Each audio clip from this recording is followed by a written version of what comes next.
नमस्कार दोस्तों, मैं हूं नवीन पाटीदार और आप देख रहे हैं वॉइस ऑफ एमपी। भोपाल की राजनीतिक गलियारों से चौंका देने वाली खबर आ रही है। बताया जा रहा है कि नवंबर में उपचुनाव होना है और उपचुनाव में कई सिंधिया समर्थकों के टिकट कट सकते हैं। साथ ही शिवराज सरकार में उपचुनाव को लेकर असमंजस खत्म होने का नाम नहीं ले रहा है। इस पूरे मामले पर बात करने के लिए हमारे साथ मौजूद है वरिष्ठ पत्रकार मुस्तफा हुसैन जी। मुस्तफा जी, क्या उपचुनाव को लेकर क्या खबर आ रही है? देखिए नवीन, उपचुनाव को लेके बड़ी खबर आ रही है और खबर ये है कि शिवराज सरकार का असमंजस खत्म नहीं हो रहा है। और जैसा कि पहले खबरें आ रही थी कि यह चुनाव काफ़ी पहले हो जाने थे, उसके बाद ये खबरें आई कि सितंबर महीने में हर हाल में शिवराज सरकार चुनाव करा ही देगी। लेकिन अभी जो आज ताज़ा अपडेट आ रहा है वो ये आ रहा है कि सरकार नवंबर महीने में उपचुनाव करा सकती है और लगभग ये बात मानी जा रही है कि नवंबर महीने में ही उपचुनाव करवाएगी। तो ये बड़ी खबर है। सरकार का असमंजस खत्म नहीं हो रहा है, सरकार पशोपेश में है।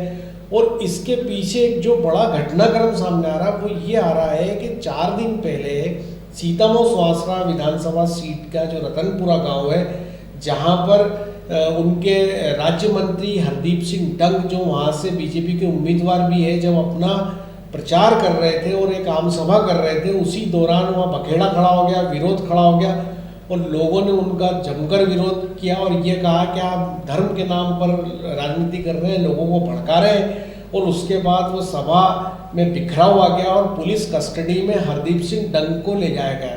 तो ये तमाम खबरें जो भोपाल तक पहुँची है, सीएम शिवराज तक पहुंची है, उसके बाद ये लगने लगा है कि कहीं ना कहीं शिवराज सरकार बैकफुट पे आ गई है। और उसको लगता है कि ज़मीन पे यदि इस तरह के हालात हुए तो हो सकता है जो सिंधिया समर्थक बीजेपी में शामिल हुए हैं उनको उनकी मुश्किलें बढ़ जाए और चुनाव के अंदर परिणाम विपरीत ना आ जाए। इसको देख के सरकार फूक फूक के कदम रख रही है, हर चीज़ का ऑब्जर्वेशन करके कदम रख रही है और इसी के कारण ये खबरें आ रही है कि अब चुनाव नवंबर तक टल सकते हैं। हाँ मुस्तफा जी, नवंबर को में चुनाव होने उसे लेकर भारतीय जनता पार्टी की क्या प्लानिंग हो सकती है, कैसी?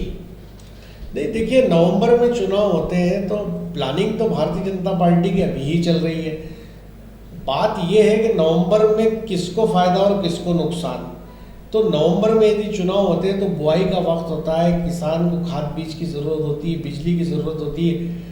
ऐसी स्थिति के अंदर यदि मान लो हालात बिगड़ जाते हैं या समय पे अगर खाद, बिजली और बीज अगर नहीं मिलते हैं, कोई विरोध हो जाता है, तो मुश्किल का सामना करना पड़ सकता है बीजेपी को, शिवराज सरकार को उपचुनाव में।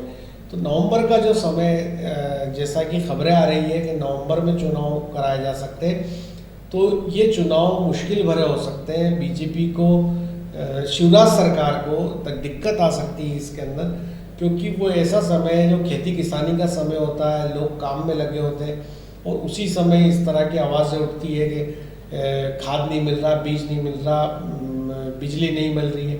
तो अगर एक जगह भी कोई बवंडर होता है तो सभी सीटों पे उसका प्रभाव पड़ता है। तो नवंबर का महीने का अगर बीजेपी शिवराज सरकार सोचती है कि चुनाव कराना है तो उस स्थिति में उनको ये सारे हालात पे भी गौर करना होगा कि क्या सीन हो सकता है नवंबर महीने के। मुस्तफा जी, खबरें ये भी है कि इस उपचुनाव में कई सिंधिया समर्थकों के नाम कट सकते हैं, तो क्या जानकारी है?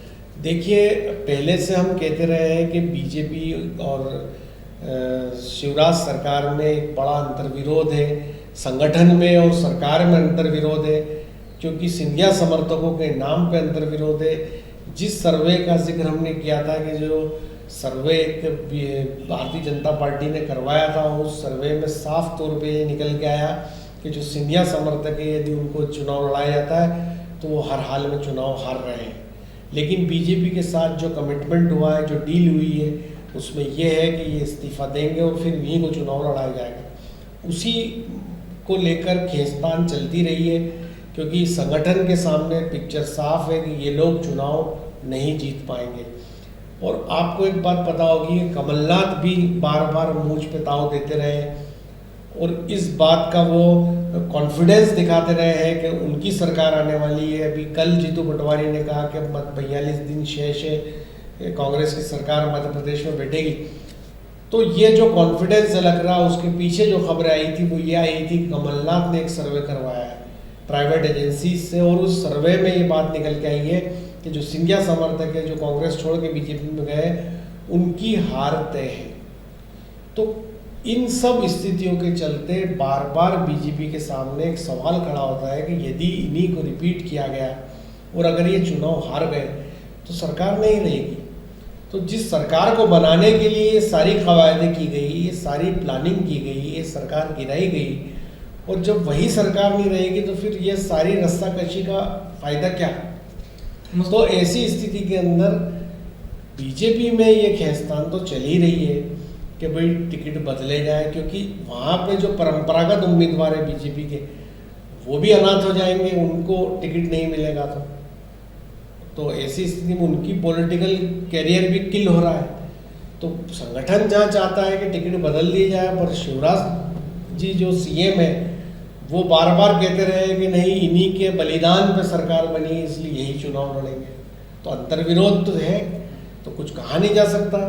यदि सरकार बचानी है तो टिकट काटने भी पड़ सकते हैं। मुस्तफा जी, जितनी दमदारी से कांग्रेस के नेता कह रहे हैं, आप बता रहे हैं कमलनाथ और जीतू पटवारी, प्रेमचंद गुड्डू और वर्मा और कई नेता कांग्रेस के जो दिग्गज है वे कह रहे हैं कि उनकी सरकार आ रही है, बन रही है। उतनी दमदारी से बीजेपी में भी वी.डी. शर्मा है, नरेंद्र सिंह तोमर है, कैलाश चावला और जो लोग हैं ये भी तो दमदारी से कह रहे हैं कि ये 27 सीटें जीत रहे हैं पूरी। नहीं, अब देखिए पॉलिटिकल लोगों की ख़ास बात होती है कि वो जैसे पेट खाली है तो एक चावल का दाना लगा के निकले और ये कहा करे इतना भरपेट खा लिया कि यहाँ भी चावल लगे। तो कोई भी राजनीतिक दल हो वो कितनी भी गई गुजरी स्थिति में होगा ज़मीन पे, लेकिन जब वो बात करेगा मीडिया से या पब्लिक में तो वो यही कहेगा कि वही विजयी है, वो अनबीटेबल है, वही चुनाव जीत रहा है। क्योंकि अगर पब्लिक में पॉलिटिकल लोग, पॉलिटिकल पार्टीज़ टेम्पो बनाकर नहीं रखेंगे, दम दे के नहीं रखेंगे तो दम आएगा ही नहीं। इसलिए सीना ठोक के दावे तो सभी करते हैं और कर ही रहे हैं, लेकिन वस्तु स्थिति ये है कि दोनों ही दलों के लिए अपनी अपनी मुश्किलें हैं।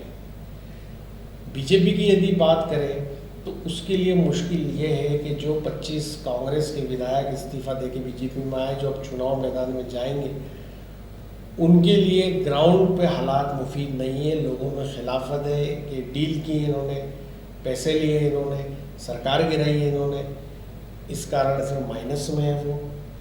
दूसरी बात ये है कि चूँकि ये पूरा कोरोना काल रहा, सरकार गिरी, लोगों के कामकाज बंद हो गए, प्रशासनिक मशीनरी ने काम करना बंद कर दिया, लोगों के जन कल्याणकारी योजनाएं बंद हो गई, सारे ठप हो गए। तो इससे लोगों में नाराज़गी है कि अगर सरकार गिराने का ये सारा एपिसोड ना होता तो लोगों के काम तो होते। उस दिन रतनपुरा में लोग यही तो कह रहे थे कि यदि सरकार ना गिरती तो कर्जे माफ़ हो जाते। वहीं तीसरी चीज़ ये है कि जो बीजेपी के नेता है जो इन सीटों से लड़ते थे, अब उनके नाम कट रहे हैं, उनकी जगह जो सिंधिया समर्थक लड़ेंगे तो उनकी पॉलिटिकल कैरियर ख़त्म हो रहा है, तो वो भी विरोध पे। तो ये मुश्किलें बीजेपी की है। कांग्रेस की यदि मुश्किलों की बात करें तो कांग्रेस के हालात प्रदेश तो छोड़िए देश में भी ठीक नहीं है। कांग्रेस के पास बताने को, बात करने को नीचे कुछ भी नहीं है। दूसरा, कांग्रेस के पास संगठन नहीं है, किसके आसरे वो चुनाव मैदान में जाएंगे। तीसरा, कांग्रेस के पास कोई ऐसा चेहरा नहीं है जो चुनाव जिताऊ चेहरा हो, जो वोट कबाड़ू चेहरा हो। तो कांग्रेस को यही कमलनाथ, यही दिग्विजय सिंह, इन्हीं के आसरे चलना है। तो ये कांग्रेस की अपनी तकलीफ है। तो कुल मिलाकर के दोनों दलों के अंदर परेशानियां हैं। अब वो चौथी खास बात है कि कांग्रेस को अगर सरकार में वापसी करनी है तो पूरी 27 जीतनी है। बीजेपी 9 सीट जीत लेगी तो सरकार मेंटेन कर लेगी। तो अब ये जितनी परिस्थितियां बन रही है उसमें स्थितियाँ मुफीद तो दोनों दलों के लिए नहीं है, लेकिन अब उस परिस्थिति पे डिपेंड करता है जब चुनाव होते हैं तब वोटर किसके हक में जाता है। मुस्तफा जी, जैसा कि 2018 के विधानसभा चुनाव से पहले किसान गोलीकांड मंदसौर में हुआ था, ऐसा गोलीकांड उपचुनाव से पहले मध्य प्रदेश के भिंड में आज हुआ, जहाँ पर बेरोजगार युवा प्रदर्शन कर रहे थे और रोजगार को लेकर मांग कर रहे थे। तो वहाँ एक गोलीकांड हुआ जिसमें बताया जा रहा है कि गोली चली है। क्या ये मुद्दा भी उपचुनाव से पहले कांग्रेस से कैचअप करेगी? देखिए नवीन, कांग्रेस ऐसे हर मुद्दे को कैच करेगी जिससे उसको वोट मिले। आज जो भिंड में हुआ निश्चित तौर पे कहीं ना कहीं शिवराज सरकार के खिलाफ ये कदम जाता है। और आपको पता होगा कि जब किसान गोलीकांड मंदसौर में हुआ था तो पूरे देश में इसकी गूंज हुई थी और बीजेपी को काफ़ी मुश्किलों का सामना करना पड़ा था। और उसी किसान गोलीकांड से जिस अभियान की शुरुआत कांग्रेस ने मध्य प्रदेश में की थी तो आखिर उसकी सरकार भी बनी थी। तो आप उपचुनाव दूर कर सकते हैं यदि, और इस दौरान भिंड जैसी घटनाएं अगर घटेगी तो उसका खामियाजा निश्चित तौर पे शिवराज सरकार को उठाना पड़ेगा और चुनाव में उसका बुरा असर पड़ेगा। इसलिए एक तरफ ये भी है कि चुनाव जल्दी हो, दूसरी तरफ ये है कि जल्दी के उसमें असमंजस है, टिकट को लेकर है, कैसे चुनाव लड़े, क्या करें। तो अब ये सब उनको तय करना है, शिवराज सरकार को तय करना है, पार्टी आला कमान बीजेपी को तय करना है। तो देखते हैं अब ये सब मंथन का जो दौर चल रहा है, इस स्थिति में आने वाले दिनों में क्या होता है। वैसे अभी जो खबरें हमारे पास है वो ये है कि सरकार नवंबर में चुनाव करा सकती है।